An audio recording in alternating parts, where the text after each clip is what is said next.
Bismillahirrahmanirrahim. Today in this video we will discuss how to manage pests and diseases.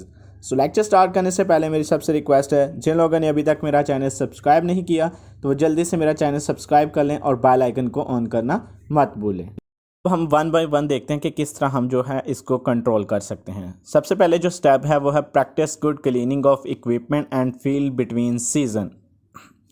कहता है कि जो disease हैं वो स्प्रेड होती हैं फील्ड टू फील्ड या सीज़न टू सीज़न होती हैं। वो किस तरह होती हैं? कहता है कि disease can be separate between field और between season if you do not take proper precautions after harvest. Be sure to clean the harvesting equipment to prevent the spread of infected plant.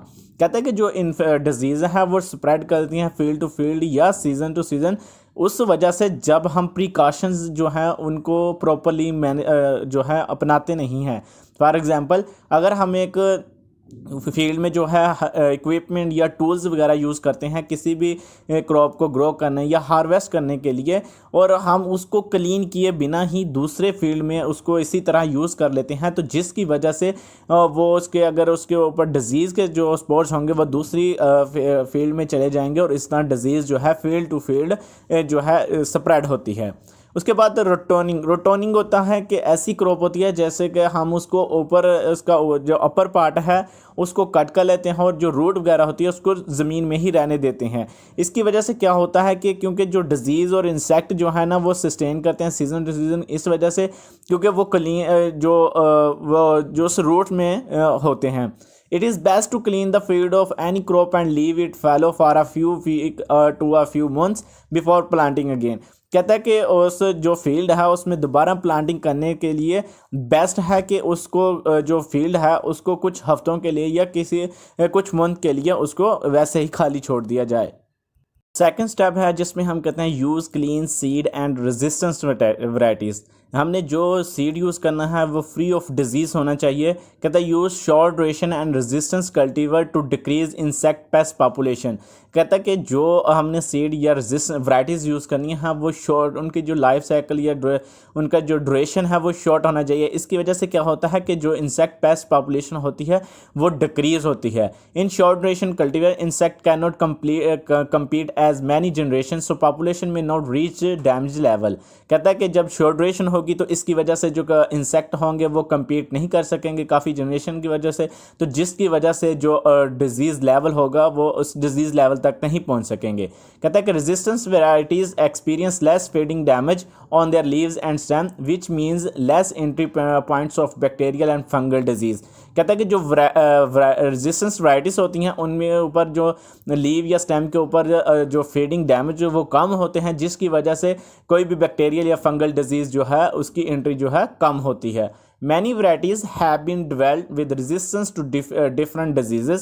You should check with your local expansion against or a nearby seed dealer to find out which varieties they carry।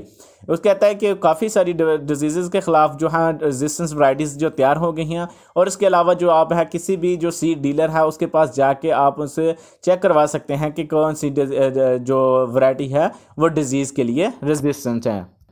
उसके बाद हम बात करते हैं plant at the same time as your neighbours.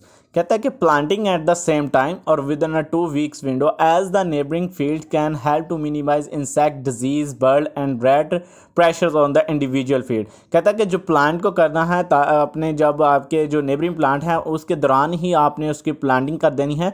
इस वजह से ये होगा जो नेबरिंग प्लांट होगा ना वो जो डिजीज़ या बर्ड या रेट प्रेशर वगैरह जो इंडिविजुअल फील्ड है उसके अटैक से आपको जो इसको जो है जो आपकी क्रॉप है उसको बचाएगा। नेक्स्ट स्टेप है कि do not over apply fertiliser. जो फर्टिलाइज़र है हमें रिकमेंडेशन से ज़्यादा अप्लाई नहीं करनी चाहिए। जैसा कि नाइट्रोजन है, अगर उसकी मिकदार हम ज़्यादा अप्लाई करेंगे तो उसकी वजह से जो कुछ सर्टेन पेस्ट या डिजीज़ हैं उनके लिए ससेप्टेबिलिटी बढ़ जाएगी। इसीलिए कहा जाता है कि कुछ फर्टिलाइज़र के लिए जो रिकमेंडेशन जो है वो बहुत इंपॉर्टेंट होती हैं। और इसके बाद हम बात करते हैं कि इनकरेज नेचुरल पेस्ट एनिमीज़। कहता है कि over use of pesticide is common among farmers and can actually lead to pest outbreak.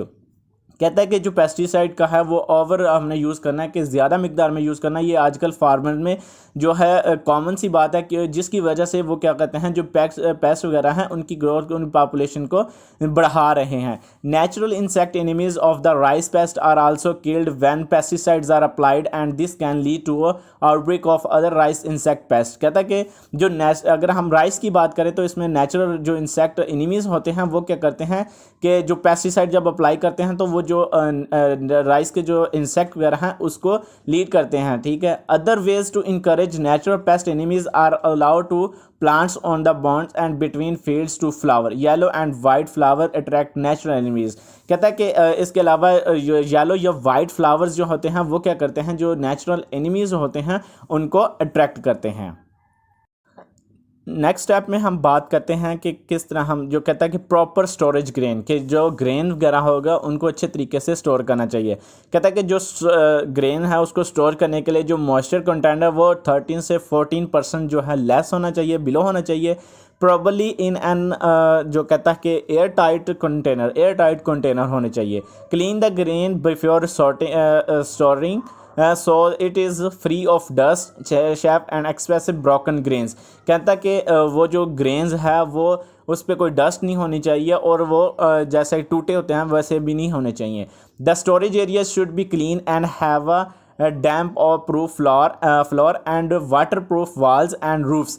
कहता है कि वो जो स्टोरेज एरियाज है वो अच्छी तरह क्लीन होना चाहिए, उसमें वाटर प्रूफ वाल्स वगैरह और रूफ्स वगैरह होने चाहिए। Ideally the storage area should be sealed to keep out rats and birds and to allow for fumigation if necessary.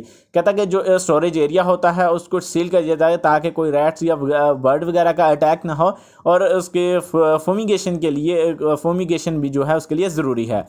कहता है do not store grain for more than 6 month. कहता है 6 माह से ज़्यादा जो ग्रेन है उसको स्टोर नहीं करना चाहिए। Do not store new grains next to the old. जो न्यू स्ट्रेन्स हैं उनको ओल्ड ग्रेन जो हैं, सॉरी स्ट्रेन कह दिया ग्रेन, जो ओल्ड ग्रेन है और न्यू ग्रेन है उनको आपस में जो है मिक्स करके स्टोर नहीं करना चाहिए। स्टोर ग्रेन आर पैडी और rough rice because it is less prone to insect attack than milled rice. कहता है कि जो स्ट्रॉन्ग ग्रेन होते हैं और वो एज अ पैडी और रफ राइस के तौर पे होते हैं, क्योंकि इसकी वजह से जो लेस प्रोन होती है ताकि इंसेक्ट का जो अटैक है माइल्ड राइस पे वो कम होता है दैन माइल्ड राइस की निस्बत। तो अगर आप लोगों को मेरी वीडियो पसंद आई हो तो इसको लाइक और शेयर करना मत भूलें। शुक्रिया।